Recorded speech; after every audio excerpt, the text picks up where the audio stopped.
इतने निर्लज्ज हो गए, इतने आतंकवादी मानसिकता के हो गए कि नाना प्रकार के जिहाद फैलाने लगे।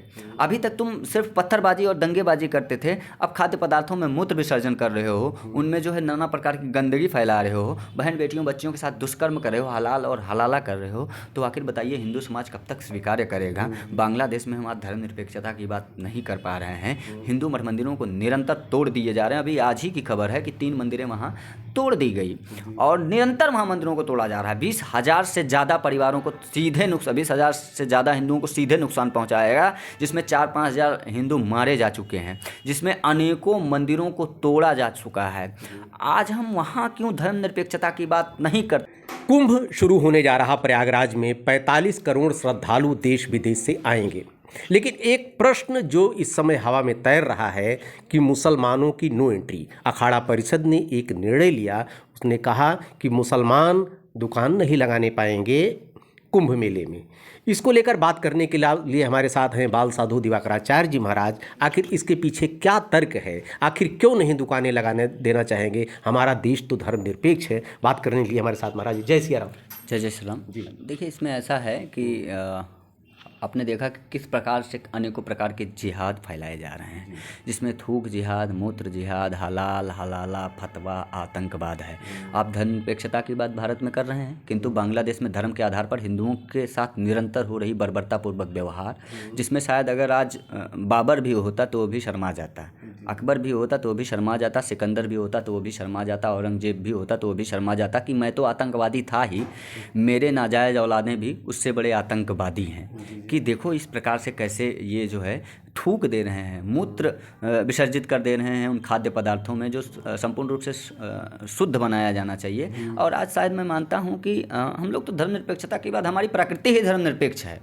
हमारा सनातन धर्म समभाव की बात करता है, तो ये धर्मनिरपेक्षता का सबसे बड़ा पर्याय है, सबसे बड़ा उसका प्रारूप है। जब हम कहते हैं कि हम जो है सर्वधर्म समभाव की बात करते हैं, बताइए सनातन धर्म कितना महान है, लेकिन मत मतांतर मजहब पंथ समुदाय को भी हम अपने समकक्ष बता रहे हैं, समभाव से देख रहे हैं, समदृष्टि से देख रहे हैं। उसके बाद तुम इतने निर्लज्ज हो गए, इतने आतंकवादी मानसिकता के हो गए कि नाना प्रकार के जिहाद फैलाने लगे।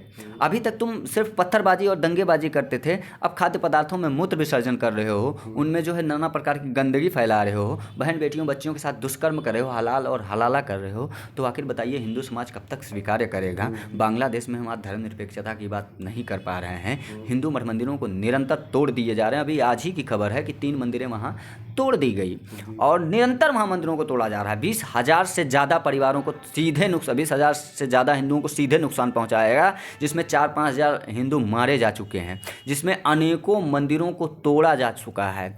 आज हम वहाँ क्यों धर्मनिरपेक्षता की बात नहीं करते?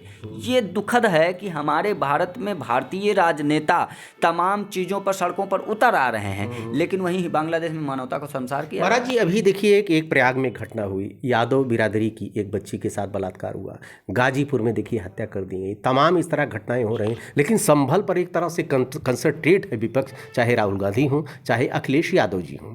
ये लाल किताब लिए घूमते हैं, लेकिन इनकी लाल किताब प्रयाग के लिए, गाजीपुर के लिए, अन्य घटनाएं जो हमारी हिंदू बहन बेटियों के साथ दूसरी समुदाय के लोग कर रहे हैं, उस पर क्यों ये मौन हो जाते हैं? हाँ, यही तो मैं बोल रहा हूँ कि आखिर आप यहाँ धर्मनिरपेक्षता की बात कर रहे हैं, आप यहाँ कह रहे हैं कि भारत खोदने से गड़े मुर्दे नहीं उखाड़े जाते हैं, जबकि इशू ये है कि आप जहाँ खोदेंगे वहाँ 100 नहीं शिव ही निकलेंगे।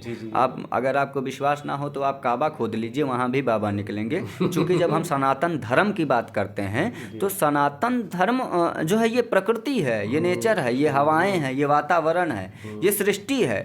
सनातन धर्म से यहाँ धरती पर ही नहीं है, यहाँ तमाम जो आप देखेंगे तो आकाश गंगा में हम सूर्य की पूजा करते हैं कि नहीं, चंद्रमा की पूजा करते हैं, हम स्वयं आकाश गंगा की ही पूजा करते हैं। ईश्वर को हम विराट रूप में संपूर्ण ब्रह्मांड नायक किनको भगवान को इसलिए ही कहते हैं कि उनको ब्रह्मांड निकाया निर्मित माया रोम रोम प्रतिवेदक है। ब्रह्मांड निकाया जिनका पूरा शरीर ही ब्रह्मांड का है, ठीक है।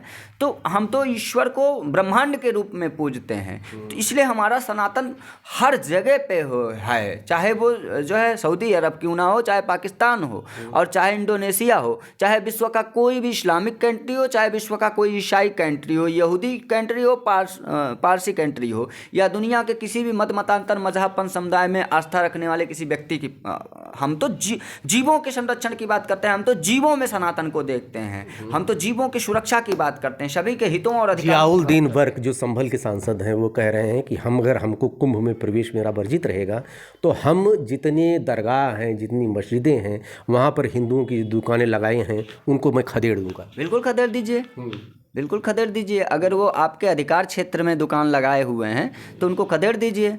ज़रूरत पड़ने पर अगर वो मस्जिद में जाते हैं, वो आपके कब्रिस्तान में जाते हैं, वो आपके मुर्दखाने में जाते हैं, अगर वो गड़े हुए मुर्दों की पूजा करने जाते हैं तो उनको जूते से भी मारिए, आप उनको दौड़ा के मारिए, ये आपको अधिकार है। और हिंदू समाज आपका साथ देगा कि भाई आप काफिर होके भाई किसी के मजहब में क्यों घुसते हो, काफिरों को मजहब में घुसने का अधिकार नहीं है। उसी प्रकार से मजहबियों को सोचना चाहिए कि मजहबियों को भी धार्मिक क्षेत्रों में घुसने का अधिकार नहीं है, वो ना घुसें किसी भी प्रकार से हमारे मठ मंदिरों में, उसको अपवित्र करने ना जाएं, उसको दूषित करने ना जाएं, उसकी पवित्रता और शुचिता को बरकरार रखें।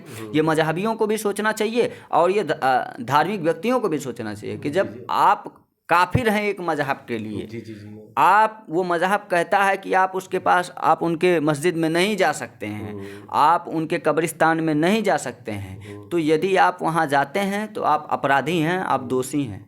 आप हिंदू हैं इसका मतलब ये थोड़ी ना कि हम हर बात पे आपका साथ देंगे। भाई उनकी भी मजहबी स्वतंत्रता है, उनका जो मजहब कहता है उनके अधिकार को उनके पास सुरक्षित रहने दीजिए ना। आप काफिर होकर उनके मकबरे पर क्यों जाते हैं, आप काफिर होकर उनके कब्रिस्तान में क्यों जाते हैं, उनकी मस्जिद में क्यों जाते हैं। तो मैं संभल के माननीय सांसद जी से निवेदन करता हूँ बर्क साहब से कि अगर वो मस्जिद में जाएं और वो मस्जिद आपके अधिकार क्षेत्र में आ रहा है तो आप उनके साथ जो करना है करिए, बिल्कुल किया जाना चाहिए, क्यों नहीं किया जाना चाहिए। अखाड़ा परिषद के निर्णय को आप सही मानते हैं? बिल्कुल अखाड़ा परिषद का निर्णय सही है, चूँकि हम लोग खुद ही उसका जो है हम लोगों ने उसकी प्रशंसा की थी। हम ही लोग हैं मांग करने वाले, हमने सबसे पहले हम ही ने तारीफ की थी जो है अखाड़ा परिषद के माननीय अध्यक्ष रविंद्र पुरी जी का, कि ये किया जाना चाहिए कि आखिर हमारे जो धार्मिक तीर्थ क्षेत्र हैं उनको सुरक्षित रखना। शाही स्नान का नाम भी बदला जाना चाहिए, कुछ इस तरह का है। हाँ, शाही स्नान, शाही शब्द कुछ नहीं, शाही शब्द ये ऐसा है ना कि हमारी मानसिकता गुलामी की हो गई है। अब हम जब 850 बरस गुलामी के वातावरण में रहे तो तमाम उर्दू शब्द आते हैं, पर शब्द से कोई वो नहीं है कि कोई शब्द आतंकवाद का नहीं होता है। शब्द अक्षरशः ब्रह्म स्वरूप होता है। शब्दों का जो पर्याय है वो ईश्वर से जुड़ा है। वो कोई भी उर्दू हो, फारसी हो, अंग्रेजी हो, हिंदी हो, सबकी जननी संस्कृत ही है।